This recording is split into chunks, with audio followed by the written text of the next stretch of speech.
Hello everyone, আসসালামু আলাইকুম। Adobe Illustrator master class 13তম পর্বে আপনাদের স্বাগত। এর ভিডিওতে আমি দেখাবো মোস্ট ইম্পর্টেন্ট এবং আপনাদের ডিমান্ডিং চাহিদা অনুযায়ী একটা ভিডিও, সেটা হলো ফাইল রেডি। তো কিভাবে আপনারা ক্লায়েন্টের জন্য ফাইল রেডি করবেন। একটা ডিজাইন তো আপনি করলেন, তো একটা ডিজাইন করার পরে সেই ডিজাইনটা অবশ্যই আপনাকে ক্লায়েন্টকে প্রোভাইড করতে হবে। তো ক্লায়েন্টকে আপনি কি কি ফাইল প্রোভাইড করবেন, আমি বিশেষ করে যে ফাইলগুলো প্রোভাইড করি, জেপিইজি ফাইল একটা প্রোভাইড করি। এটা কেন করি? এটা যেন সে প্রিভিউ আকারে ডিজাইনটা দেখতে পারে। দ্বিতীয়ত, আমি যেই ফাইলটা তাকে প্রোভাইড করি সেটা হলো ইপিএস ফাইল, তারপরে এডিএফ ফাইল। তো আমরা এই 4টা ফাইল কিভাবে এক্সপোর্ট করব, কিভাবে একটা ক্লায়েন্টকে আমরা দিব, সকল কথাবার্তা নিয়ে আজকের ভিডিওটি। তো আজকের পর থেকে আমি বিশ্বাস করি যারা এই ভিডিওটা সম্পূর্ণ মনোযোগ দিয়ে দেখবেন তাদের বিশেষ করে ক্লায়েন্টের ফাইল রেডি নিয়ে আর কোনো প্রবলেম থাকবে না। তো চলেন শুরু করা যাক আজকের ভিডিও। তো আমি গত পর্বে এই ডিজাইনগুলো দেখাইছিলাম, এগুলো আমি ডিলিট করে দিলাম। আমি এখন একটা পরে আমি প্রিন্ট থেকে A4, এখান থেকে আমি অবশ্যই পিক্সেলস দিয়ে আমি একটা RGB দিয়ে অবশ্যই আমি এখান থেকে হোয়াইট ব্যাকগ্রাউন্ডে একটা কি করব, একটা আর্টবোর্ড নিয়ে দিব। এরপরে আমি এটাকে জাস্ট এই ল্যান্ডস্কেপ করে দিব। তো এখন আমি এখান থেকে ট্রাই করব একটা ডিজাইন নিয়ে আসতে। তো আমি আমার ঝুড়ি থেকে একটা আমার এই টি শার্ট ডিজাইনটা আমি নিয়ে আসি।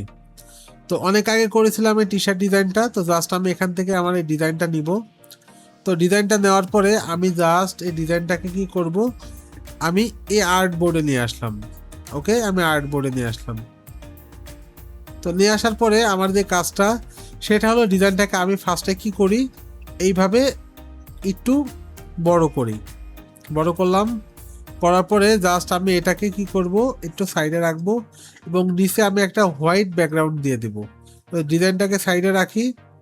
তো এবং এটাকে জাস্ট আমি লেফটে দিয়ে আমি এটাকে জাস্ট পিওর ব্ল্যাক করে দেব। ওকে, তো হোয়াইট ব্যাকগ্রাউন্ড এবং একটা ব্ল্যাক ব্যাকগ্রাউন্ড আমি রাখবো। তো আমার ডিজাইনটাকে অবশ্যই ব্ল্যাকের উপরে। তো ডিজাইনটা তো আমার নিচে পড়ে গেল। এখন কি করব, এই কালো ব্যাকগ্রাউন্ডটাকে আমি নিচে পাঠাই দেবো। তো অ্যারেঞ্জ থেকে সেন্ড টু ব্যাক। ওকে, আমি অ্যারেঞ্জ থেকে ব্যাক করে দিলাম। এখন এটাকে আমি শিফট এবং অল্টার প্রেস করে ছোট করব।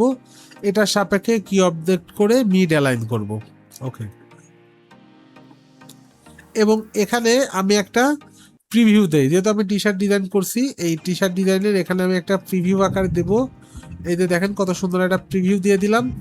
এখন এটাকে আমি আবারও কি করব, অল্টার প্রেস করে একটা কপি করে এটাকে অ্যারেঞ্জ থেকে বিং টু ফন্ট, এটাকে শিফট এবং অল্টার প্রেস করে ছোট করব এটাকে।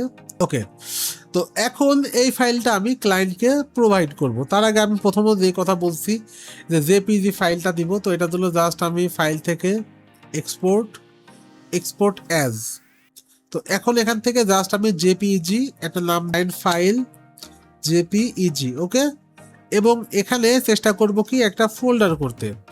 তো আমার এই ক্লায়েন্টের নামটা আসলে এখন মনে নাই।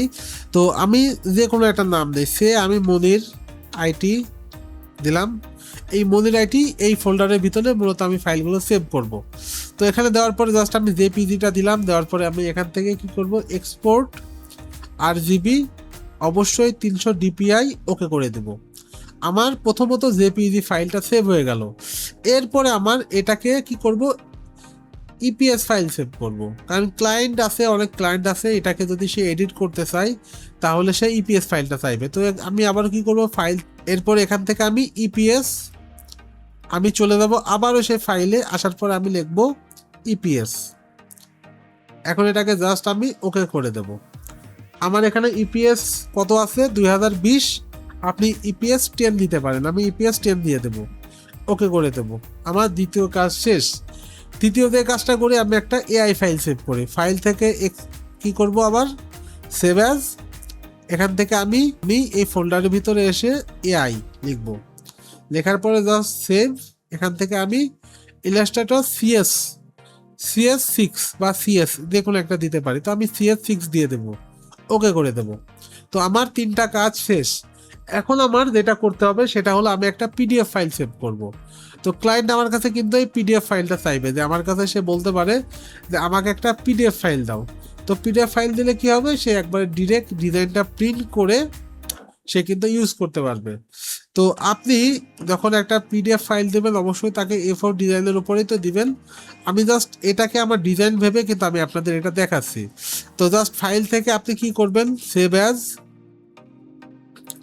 এখান থেকে জাস্ট আপনি পিডিএফ, এই যে পিডিএফ, প্রিন্ট রেডি ফোল্ডার বা ফাইল, এখানে আসার পরে জাস্ট আপনি লিখবেন পিডিএফ এবং এখান থেকে জাস্ট আপনি সেভ করে দেন, পিডিএফ সেভ।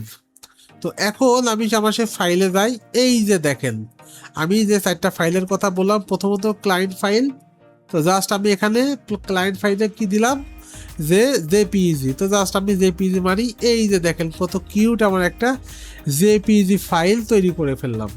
দ্বিতীয়ত ইপিএস ফাইল, এই যে আমার ইপিএস ফাইল। তৃতীয়ত এআই ফাইল, এই যে আমার এআই ফাইল। চতুর্থত আমার পিডিএফ ফাইল, এই যে আমার পিডিএফ ফাইল। তো জাস্ট এটাকে আমি যে কোনো একটা ব্রাউজার দিয়ে ওপেন করব, আমি এখানে ক্রোম ব্রাউজার দিয়ে ওপেন করলাম, এই যে দেখেন কত সুন্দর আমার ফাইলটা ওপেন হয়ে গেল। তো আজকের ভিডিও এটুকুই, জানি না ভিডিওটা কার কাছে কেমন লাগছে, আসলে আপনারা এখান থেকে ভালো কিছু শিখতে পারছেন কিনা। যদি আসলে এখান থেকে ভালো কিছু শিখতে পারেন অবশ্যই চ্যানেলটিকে সাবস্ক্রাইব করবেন। আপনাদের কিন্তু প্রতিনিয়ত আমরা ভালো কিছু শেখাচ্ছি যেন আপনারা একবারে নিচ থেকে উপরে উঠে যেতে পারেন বিনা বাধাই, এবং আপনারা ফ্রিল্যান্সিংয়ে অনেক ভালো কিছু করতে পারেন এবং বাংলাদেশের জন্য অনেক রেমিটেন্স আনতে পারেন এবং দেশের এই ক্রাইসিস লগ্নে আপনারা যেন দেশের হাল ধরতে পারেন। তো আজকের ভিডিও এটুকুই, আমরা নেক্সট ক্লাস কিন্তু আসলে ডিজাইনে মুভ করব। নেক্সট ক্লাস থেকে আমরা কিন্তু ডিজাইনে চলে যাব। আজকে আমরা অ্যাডোবি ইলাস্ট্রেটরটা শেষ করলাম। অ্যাডোবি ইলাস্ট্রেটর নিয়ে আপনাদের যদি কোনো প্রবলেম থাকে তো অবশ্যই আপনারা আমাদের মেসেজ করবেন, আমার কন্ট্যাক্ট নাম্বার থাকবে, আমার বিভিন্ন ইনফরমেশন থাকবে, আপনি অবশ্যই আমার সাথে যোগাযোগ করতে পারেন। আমি অবশ্যই চেষ্টা করব আপনাকে এই বিষয়ে হেল্প করতে। যদি কোনো ভিডিও লাগে অবশ্যই আপনারা মেসেজ করবেন। তাছাড়া আমরা কিন্তু নেক্সট আমাদের 14তম যে ক্লাসটা, সেটা আমাদের প্রথম ক্লাস বলে কাউন্ট হবে। আমরা কিন্তু বিভিন্ন ডিজাইনে মুভ করব। তো এখানে আপনাদের আমি কিন্তু অপশন দিয়ে দিয়েছিলাম গ্রাফিক ডিজাইনের যে কোনো সেক্টর নিয়ে কাজ শেখাবো আমি। অবশ্যই আপনারা যেটা আসলে পছন্দ সেটা আমাকে কমেন্ট করলে আমি কিন্তু আপনাদের সেই বিষয়ে ক্লাস নিব। তো আজকের ভিডিও এটুকুই, দেখা হচ্ছে নেক্সট কোনো একটা ভিডিওতে। ততদিন ভালো থাকবেন, সুস্থ থাকবেন, মনির আইটি ইনস্টিটিউটের সঙ্গে থাকবেন। আল্লাহ হাফেজ।